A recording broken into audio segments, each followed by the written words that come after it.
Hello and welcome to another video from Napoleonic PC Wargamers, and have a look at the John Tiller system for the Napoleonic series. I got a request from Will Stewart, I think. Yeah, W. Stewart, I just presume that's Will. So thank you very much for the request. And he was saying, there's so much cavalry in different units. He's got an American Civil War background, and it just gets a little bit confusing because or the French naming, I suppose, and it's just been unfamiliar. So what I'm going to do is a series of little videos just for unit identification, what the roles were, who did what, where, when, why, that sort of thing. And today we're going to start off by looking at the French cavalry. Now, it's not that bad, even though there is quite a few cavalry types, but we can only split them into sort of medium, heavy, and light. And then each of those classes has its own units as well. This video is very basic, and it's for people, designed for people that just they're new to the age of Napoleon and Napoleonic series, and others may get some enjoyment out of it. But it's designed for people that don't know the difference between a hussar and a cuirassier, for example, or may not even know what a cuirassier is. So hopefully you find it beneficial, and we'll get right into it. So we'll get right into it and have a look at the different classes of cavalry before we get onto the units then.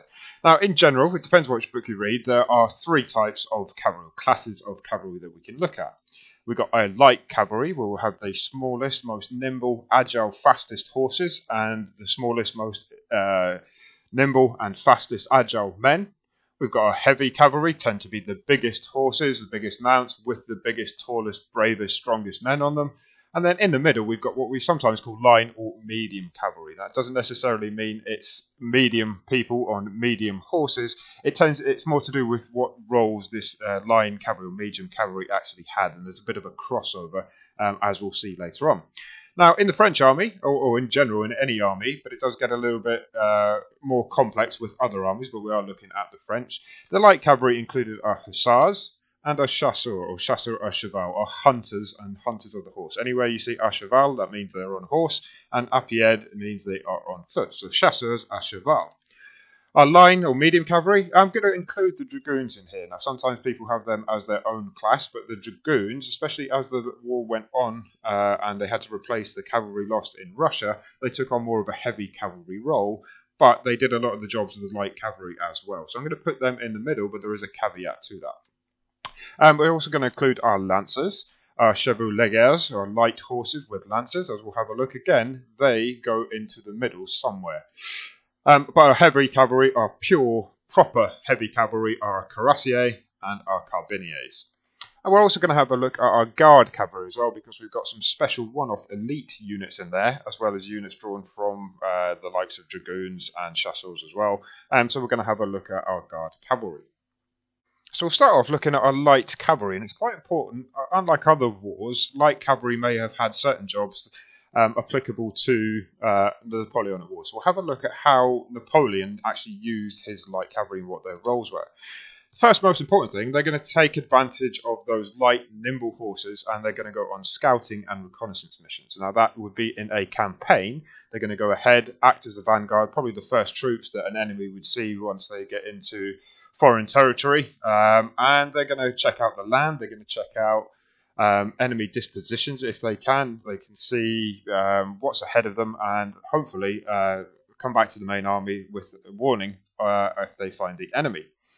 They're also good at foraging and skirmishing with other enemy troops and frontline troops and pickets and things like that. Now, foraging doesn't mean just going out looking for fodder for the horses. They'd actually actively seek out the enemy scouts, and to see their disposition and numbers, and it became a little bit of a game, especially on longer campaigns. Pursuit of a broken enemy, again, if we can use our cavalry, keep them in a little bit of reserve, make sure the horses are fresh. If we manage to break an enemy, we can use our light cavalry to rush up to them from behind, and we can turn a retreat, hopefully, into a rout. We can use them for rear and flank protection, or they were used for rear and flank protection, especially in a battle, and maybe to cover the main body of the army on a campaign as well. Hit and run raids, kind of linked up with the foraging and skirmishing and reconnaissance. We wouldn't use them necessarily as skirmishers or infantry skirmishers as such, especially on the day of the battle. But if we see, for example, the enemy's left his supply column unguarded or relatively unguarded, we can go and sneak up to them, take some of their supplies or destroy some of their supplies, and then get back quickly. That's the whole role of this light cavalry, their speed and agility. And we can use them to seize objectives. Say we arrive on the battlefield, we need to get to a bridge and secure a bridge. We can send the light cavalry forward to secure that bridge, whilst the main body will be a bit slower in actually coming up. So things like that are the roles of the light cavalry. And the first lot of light cavalry we're going to have a look at are hussars. So you will have hussars pretty much throughout the entire Napoleonic Wars. They will be somewhere on the battlefield. They won't be the most numerous, and you often find them actually attached to the infantry, or in the infantry corps or divisions, rather than the tactical reserve or reserve cavalry. That was tended to be the heavier cavalry. Now, a hussar's main weapon was this curved light cavalry sabre, not a lightsaber, a curved cavalry sabre. It was curved because it was designed for slashing, and that was their primary weapon. As with most cavalry, they'd be armed with possibly 1 or 2 pistols, and often a carbine, but that's certainly, or a musketoon or a shortened rifle, something like that. But that wasn't their primary weapon. Their primary weapon was very much this curved cavalry light sabre. Now, as we said, you're going to have hussars pretty much in every battle that you're going to go through. Now, these guys are the best dressed, the most flamboyant, probably the ones you think about when you think Napoleonic cavalry. Whether you know it or not, then you're going to be thinking probably of a hussar. They were very flamboyant, and they were very, very dashing. They used to be quite intelligent people as well. They're going to be drawn from the most intelligent class of individual, just because they had to be free-thinking, forward-thinking, because they'd often operate outside the main body of the army, and they are just the quintessential cavalrymen. So they're going to do everything a light cavalry unit do, but they they're also quite good on the charge as well. It wasn't unknown for hussars to charge, but that's the first lot of our light cavalry, the hussar. So next up in the light cavalry section is this chasseur à cheval, or hunter on a horse, horse hunters. Again, they were pretty much present throughout the whole of the Napoleonic Wars, so I'd be very, very surprised if you don't find them on a battlefield, and they will be the most numerous cavalry that you actually have. And don't forget, it is a light cavalry unit. Again, so they're armed with that light cavalry curved sabre, they have a pistol, and they'll also have a carbine as well, sometimes a short musket, but more usually a carbine. Now, the chasseur à cheval will be your most numerous cavalry. You'll have more of these than any other type of cavalry unit in general, and they were omnipresent just everywhere on the battlefield, attached to the infantry, and acted as light cavalry, as we said. Now, they were a lot less glamorous and therefore a lot less cocky, if you like, than hussars. They just got on with their work. They weren't as nicely dressed, the uniform wasn't as grand, but these guys did distinguish themselves in nearly every battle. Again, they would charge, but very much a light cavalry role. So you can think of them essentially as another type of hussar. The hussars and chasseurs à cheval as light cavalry both did exactly the same thing. The hussars just were prettier and better looking than the chasseurs à cheval, but the chasseurs à cheval were very much the workhorses. They did an awful lot of work. So we've had a look at our light cavalry, our hussars, and our chasseurs à cheval. Now we get onto this line and medium cavalry. Now remember what I said, this isn't necessarily medium people on medium horses. It's to do with the roles that this cavalry type or class of cavalry actually carried out on the day. They're required to do pretty much everything that a light unit would have to do. So all the scouting, foraging, pursuit of the enemy, all of this stuff, but they were also expected to charge the enemy in a heavy cavalry role, particularly as the war went on. So they had to also be capable of charging. So the first lot we're going to look at are dragoons. Now, dragoons traditionally weren't actually cavalry at all. They were infantry that used to ride horses into position to get off their horses, dismount, and then fight the enemy. But by the time of Napoleon, the practice, should I say, was actually dying out a little bit. That's not to say we can't do it, and the French made use of that feature. So, as you can see, they are omnipresent, present throughout the entire war. Now, as the war progresses, depending on which title you're playing, some of the features of a dragoon may or may not be present. So, we may not be able to dismount, and as you can see there, late war, they were actually considered as heavy cavalry. They're armed pretty much as every other type of cavalryman with a pistol or two and a carbine. So they would be able to use that carbine, and they used it more than probably any other cavalry unit. However, the big difference you can see there, they actually used a different type of saber, a heavy cavalry straight saber. This was designed very much for slashing, but it was also designed for piercing armor, piercing through or pointing forward during a charge rather than just solely slashing. So it had two purposes. So that's what the dragoons were armed with. So our dragoons are actually probably more numerical than chasseurs cheval. There's 30 odd regiments of dragoons actually. And as the war progressed, they took on more and more of a heavy cavalry role. And what you'll find in some later titles is that they are designated as heavy cavalry, so they do everything lights can do. However, they're also expected to charge. They also have some nice little design features or features in the game as well that other cavalry can't do. One of those is to dismount and mount up as infantry, and you can use them as kind of light infantry. They can't just detach skirmishers.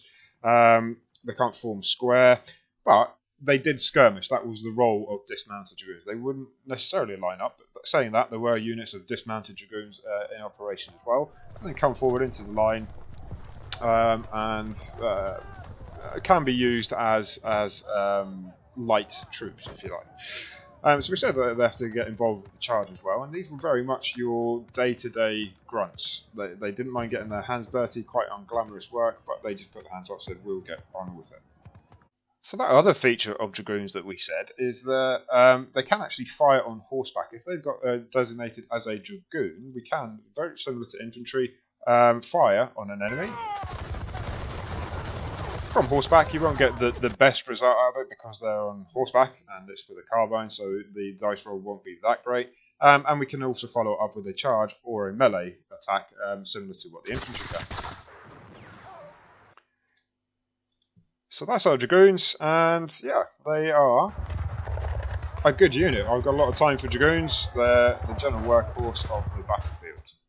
So the next type that I consider as medium cavalry, even though they were on light horses and were expected to charge, that's why I put them in the middle, are chevaux leger, later to become chevaux leger lancers, light horses or light horse lancers. Now they didn't really make an appearance until 1807. That's why there's no early ones, and that was they came in through Polish lancers, and the French actually had them themselves as from 1811. So we do get them appear later on in the day. Now, as the name suggests, their primary weapon was a 9-foot lance, something like that in the picture. Although they did also carry carbines sometimes, and also pistols as well. But usually they got rid of them, sold them to say artillerymen or something like that, just because they were a bit cumbersome. They only had their lance. Through the age of Napoleon, or the Napoleonic Wars, the lance actually received a bit of a renaissance. It died out, but Napoleon realised the effectiveness of it. And depending on which book you read again, after the Battle of Wagram, the Polish light cavalry of the time picked up the Uhlans lances and actually decided to use them against them. They saw how effective they were. Now, anybody that is designated as a lancer will have a little bit of a bonus when you are charging infantry. They're actually absolutely devastating against infantry, just because it makes a perfect combination or perfect weapon to actually charge. However, for melee combat, it's a little bit less effective. So I think you get a bit of a disadvantage when you are meleeing close in, hex to hex, just because it's a little bit unwieldy. So, and it's probably your best option if you are crazy enough to actually charge a square. If anything was on the battlefield designed to actually charge a square, it's going to be the lance. So, no, really, we wouldn't charge squares anyway, but that's our chevaux leger lancers, light horse lancers, but they're going to be designated as medium cavalry. Very, very good on the charge, not so good when it comes to melee. And we finally get to our heavy cavalry, the big boys. We're going to have a look at what they were actually designed to do then. So because they were so big and heavy, they're not going to scout round and they're not very agile and go around the battlefield on reconnaissance missions and things like that. Napoleon used these slightly differently. He held them back a little bit just to take advantage of any opportunities, sometimes actually create an opportunity just with the sheer weight of a heavy cavalry charge. So that was their primary role, to charge on the battlefield en masse as one big mass heavy cavalry unit, a bit like the knights of old when you imagine a cavalry charge. This was the job of these guys.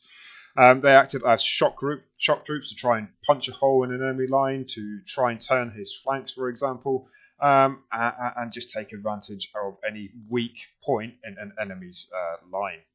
And as such, Napoleon tended to use them in a tactical reserve, in the cavalry reserve, just so when that opportunity did arise that was created by the infantry or possibly the light cavalry as well as the infantry, then he can hit home with his heavy cavalry and win the day.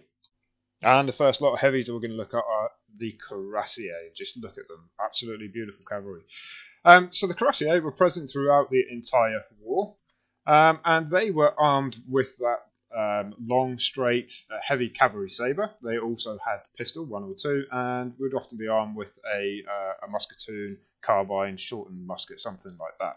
And they got their name from their armoured breastplate that they wore, the cuirass. So it looks a little bit something like that. Debatable as to how much protection this armour gave them. Potentially against muskets at range, definitely, but short range, debatable. And also from melee and sharp blade with weapons and lances and things like that, it was debatable. There are some nice pictures available when you can Google to see what a cannonball will do to one of these guys. So our cuirassiers are armoured fists. They were nicknamed the Big Brothers because the infantry saw so much of them when these boys were on the field. They called them the Big Brothers. They are fantastic looking cavalry with their breastplates, the cuirasses, and those big armoured helmets that they have as well.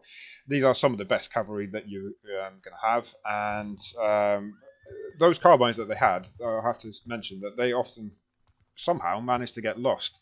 But when you need to absolutely punch a hole in somebody's front line, or you've got routing troops ahead of you and you need to make an impact, without doubt these are your guys to go to.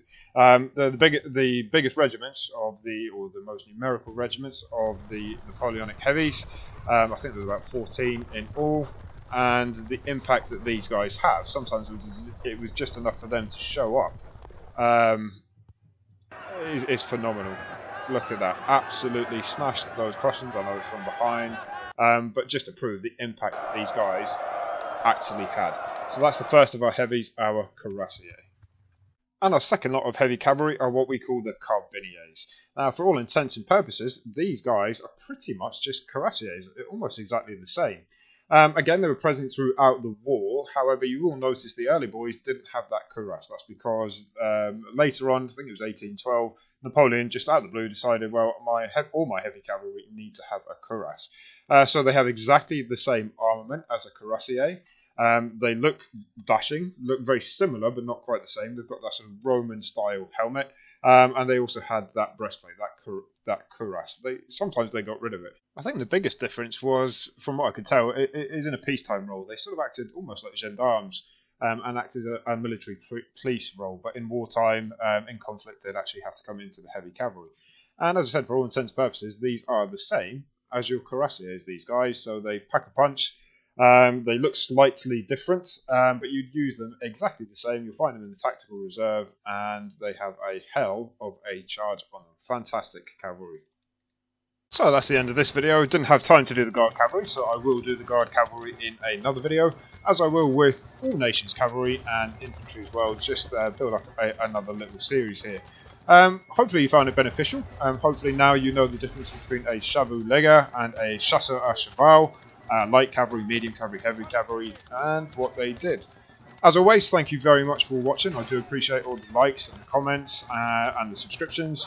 And I'm going to sign off by saying, as always, happy gaming, guys.